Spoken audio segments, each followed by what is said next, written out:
আমি তো ভাইয়ের হক নষ্ট করার জন্য আসি নাই, আমি এসেছি রাহমাতুল লিল আলামিন হিসাবে। মহান আল্লাহ আমাকে পাঠাইছেন ভাইয়ের হক যেন আমি ফিরিয়ে দিতে পারি। সুবহানাল্লাহ।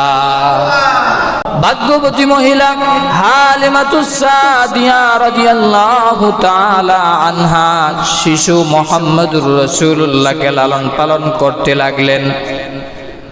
দুধ খাওয়াচ্ছেন, ডান দিকের স্তন যখন মুহাম্মদুর রাসূলুল্লাহ সাল্লাল্লাহু আলাইহি ওয়াসাল্লামের মুখে লাগালেন ডান স্তন, উনি দুধ পান করতেছেন।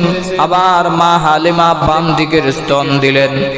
বারবার দেওয়ার পরে দেখা যায় শিশু মুহাম্মদ বাম দিকের স্তন মুখে লাগাচ্ছে না, যেন ইশারায় বুঝাইতে চায়, ও হালিমা তুমি কি জানো না এই বাম দিকের স্তনটা হলো আমার দুধ ভাই আব্দুল্লাহর জন্য, সেও তো দুধ পান করতে হবে।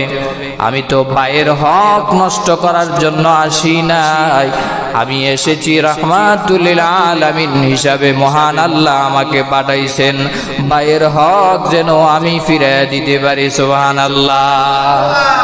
যেই নবী শিশুকালে ভাইয়ের হক বুঝায় দেয়, সেই নবীর উম্মত হয়ে আজকে ভাইয়ের হক নষ্ট করে আসে না নাই?